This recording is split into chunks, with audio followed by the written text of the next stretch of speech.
Then I would like to invite Jacob to start out with the first presentation. Thank you. Please welcome Jacob. Thank you very much. Thank you.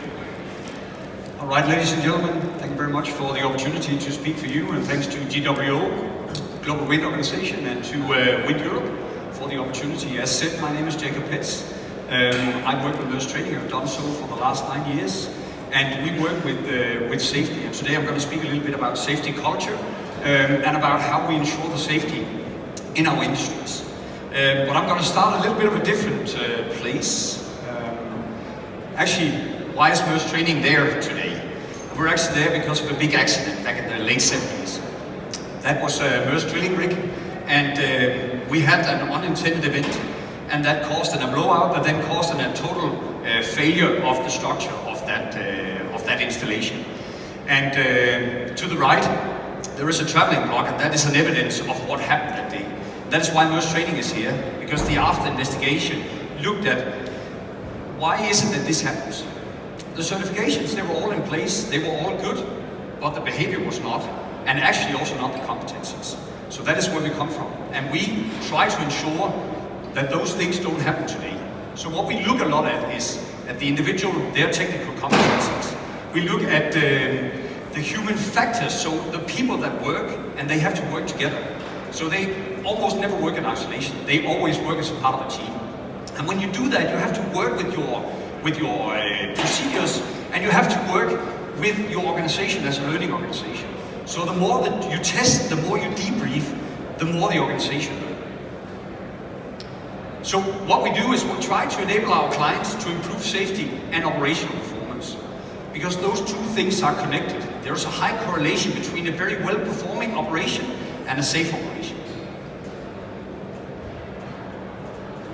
Now, humans, they work in operations, and when we look into incidents, generally, both in the wind industry as well as in the offshore oil and gas, maritime industries, most of the failures, they actually come from humans.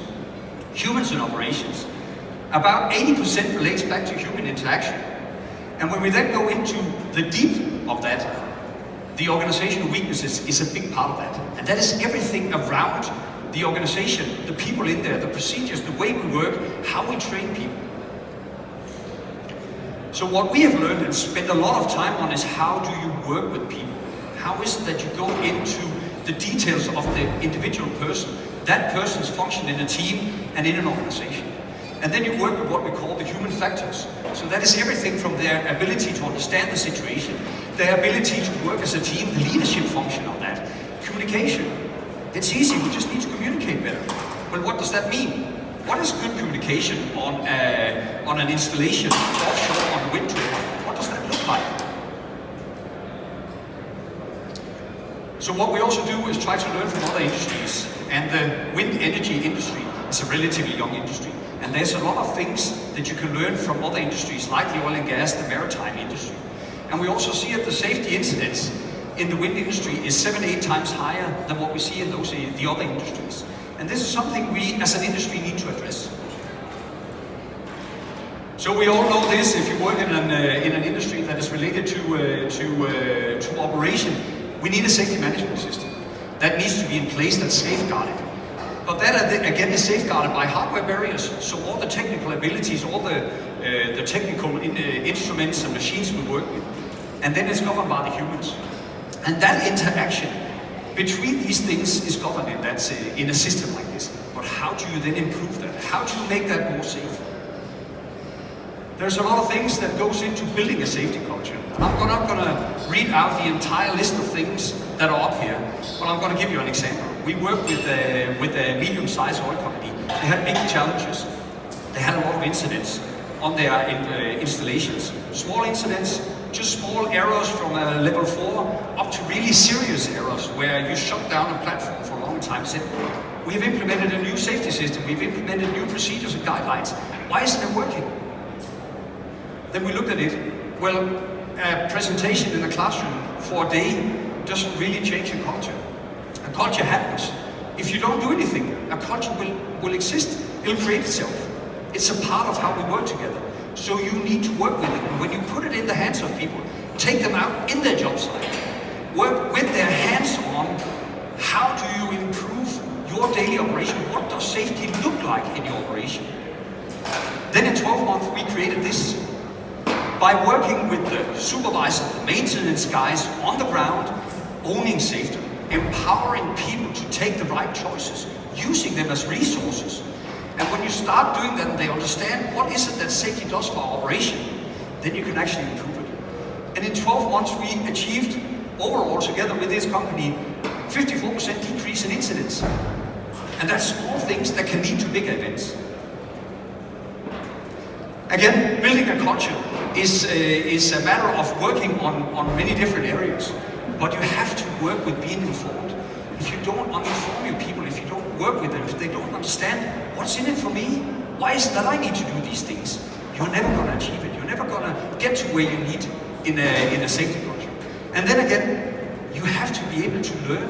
You have to generate a company that learns from the mistakes and also learns from the good things. You have to build up what goes well, and then you have to fix what does not go well. Now when you look at the industry experts, there's a lot of experts that talk about these things, but the fundamental ability, how do you learn? How do we make this an organization that learns? And I'll give you another example. This is also an oil and gas related one, but it's a really interesting one because it looks at what is critical. And when you look at what is critical in your operation, they were drilling on really deep water, very harsh weather conditions.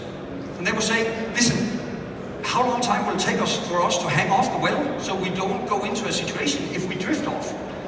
And they tested and then simulated, hands-on, what does it look like? First time round, and they knew the procedures. Took 12 minutes, went out, said, okay, not everything went well, some things good, some things not really right. Adjusted second time around, 6 minutes. Okay, cool, now we do everything right, that's really good.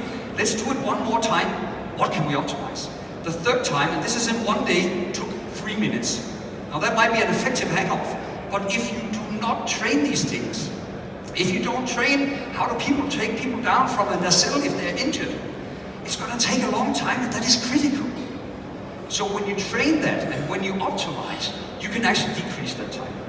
And here you decrease it from 12 to 3 minutes, but this is where you need to analyze, this is where you need to go into details and work on your safety culture. So what we look at is we don't train individual parts, we try to train the full system. Because if you don't understand what it is you do from one end to the other, how can you improve? How do you know that you do the right things? So you need to look at that, the entire part. And then when you look at creating a safety culture, you have to look at empowerment. You have to look at how do I empower the people, the maintenance guys, the supervisors, as well as the top leaders, to take ownership, because that is what you need in a culture. You need ownership, but you also need to empower. So what we need to look at is, typically we look at people as problems, but they're not, they're actually problem solvers.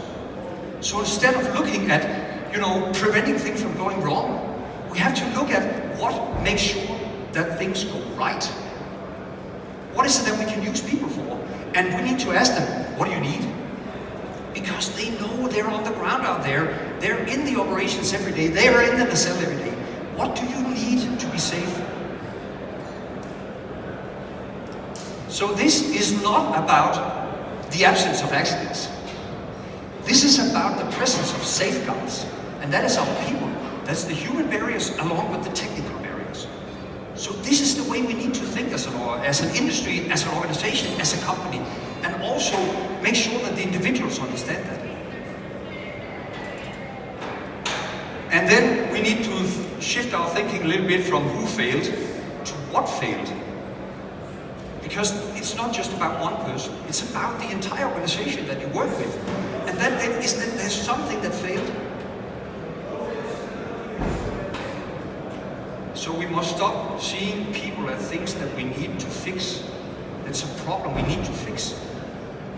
We need to look at this as the people that are empowered to fix things, be a part of that organization, and build a culture where people take ownership, but that also gives them, we need to trust them, we need to empower them. And safety, that is leader-led. And that doesn't mean that it's the top management that then says, okay, it has to be like this. but top management have to set a direction.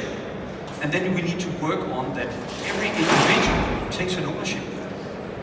So that goes over trust and empower people. Because very often, they're the ones that actually know what does safety look like. Give them an incentive that they need to hook up when they climb a ladder. They might climb a ladder without hooking up, but that is dangerous. Why do you need to do that? Well, that's for your safety.